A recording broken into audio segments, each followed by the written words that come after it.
Okey, dalam video sebelum ni kita dah tengok apa formula-formula untuk setiap hukum gas, dia punya graf dan juga dia punya contoh soalan. Okey, so dalam video ni kita nak tengok teori kinetik molekul. Maksudnya macam mana macam mana molekul tu, okey, dia punya pergerakan boleh menerangkan tentang kita punya hukum. Okey, first kali kita tengok definisi dulu. Dia kata tekanan berkadar songsang dengan isi padu. Okey, pada jisim tetap dan sumala lah. Jadi point dia tekanan berkadar songsang dengan isi padu. Jadi bila tekanan berkadar songsang dengan isi padu, maksudnya bila satu bertambah, satu akan berkurang. Okey, satu berkurang, satu lagi akan satu lagi akan bertambah. Okey, jadi sekarang ni kita tengok satu-satu Isi padu gas berkurang. Okey, katakanlah kita cakap isi padu berkurang macam ni lah. Okey. So, mula-mula kita ada satu bekas. Okey, mula-mula kita ada satu bekas yang mana isi padu dia besar. So, ni situasi nombor satu. Okey, tapi kita kecilkan bekas. Okey, kita kecilkan bekas. Jadi, dalam kes ni, contoh korang tengok ada 1, 2, 3, 4, 5, 6. So, ada 6 molekul dalam satu ruang yang besar. Tapi, molekul tu kita guna ruang yang lagi kecil, tapi molekul yang sama. Jadi, nampak tak? Sekarang ni makin sempit. So, jumlah molekul yang sama, tapi sekarang dia bergerak dalam ruang yang lebih kecil. So, the volume of gas decrease, number of molecule is still the same. Okay, tapi sekarang di dalam smaller space. Jadi, ini menyebabkan bilangan molekul per unit isi padu bertambah. Okay, maksudnya dalam bekas ni, okay, dia lagi padat. Okay, maksud ayat ni adalah dia semakin padat dalam satu bekas tu. Okay, jadi logik dia macam ni. Dia dah tak banyak ruang tau. Dia dah tak banyak ruang, jadi dia akan berlanggar banyak dengan dinding. Okay, sebab pergerakan diorang sama. Kelajuan diorang sama. Jadi dia ni pun akan langgar dinding, dia ni pun akan langgar dinding. Tapi disebabkan dia ni, yang situasi nombor 2 ni dah sempit, pelanggaran antara molekul dan dinding tu makin meningkat. Jadi daya per unit luas atas dinding bekas bertambah. Maksudnya daya yang terhasil lagi tinggi. Okay, jadi ini akan menyebabkan tekanan gas meningkat. Jadi senang cerita dalam kepala kita bayangkan makin banyak pelanggaran antara molekul dengan dinding bekas, tekanan akan semakin besar. Okay, so ini adalah untuk teori kinetik molekul untuk hukum gas. So biasanya dalam soalan dia boleh keluar dekat soalan esei 4 markah tu ataupun mana-manalah dia minta terang menggunakan teori kinetik molekul, terangkan hukum Boyle. Contoh, itulah. Jadi inilah jawapan dia. Okay, so itu adalah hukum Boyle. Sekarang kita tengok hukum Gay-Lussac pula.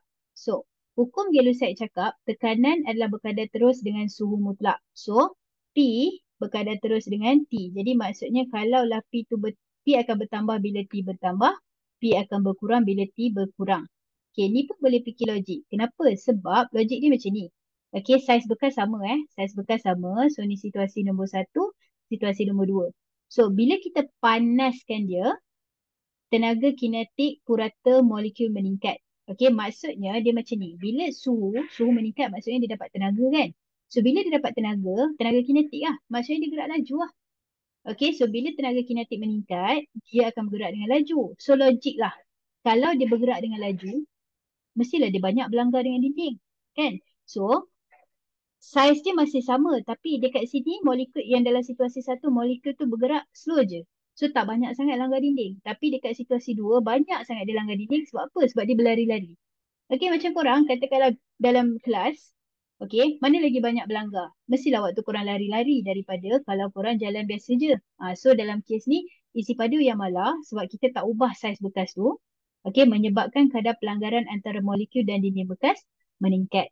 Okey, jadi kita tahu tadi bila pelanggaran meningkat mesti daya per unit luas meningkat dan tekanan gas pun meningkat. Okey, so itu adalah hukum Gay-Lussac. Okey, sekarang hukum yang terakhir adalah hukum Charles. So untuk hukum Charles, dia punya teori kinetik molekul, sebelum tu kita kena tengok dia punya definisi dulu. Okey, so isi padu berkadar terus dengan suhu. So maksudnya bila isi padu akan bertambah bila suhu bertambah. Okey, isi padu akan berkurang bila suhu berkurang. So kita tengok ada dua situasi. Okey, so dalam situasi pertama suhu dia kecil je. Okey, so isi padu dia pun rendah juga. Tapi bila suhu meningkat, tenaga kinetik purata molekul meningkat. Panjang ayat dia. Tapi basically apa yang berlaku adalah bila kita panaskan dia, sama macam tadi kita tahu dia dapat tenaga. Jadi dia makin laju lah. So molekul bergerak dengan hal laju yang tinggi. Okay, tapi beza dengan tadi adalah bekas ni saiz dia boleh membesar. Okay, saiz dia boleh membesar. Jadi korang bayangkan macam ni, dekat dalam ni dia bergerak dengan laju kan.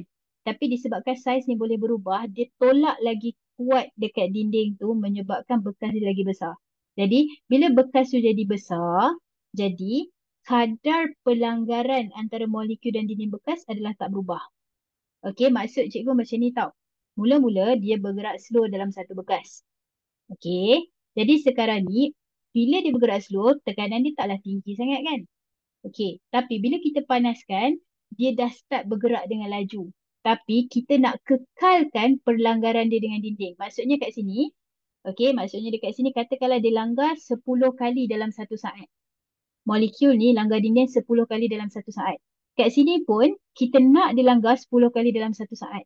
Tapi masalahnya dia dah bergerak laju. So sepatutnya masih lagi tinggi. Tapi disebabkan kita besarkan ruang dia, dia macam walaupun dia bergerak lagi laju, dia langgar dinding sama je. Okey, tak banyak sangat. Dia still langgar dinding dengan kadar yang sama. Okey, jadi itu adalah secara ringkas teori kinetik molekul untuk tiga-tiga jenis hukum gas. Okey, so dengan itu habislah bab haba.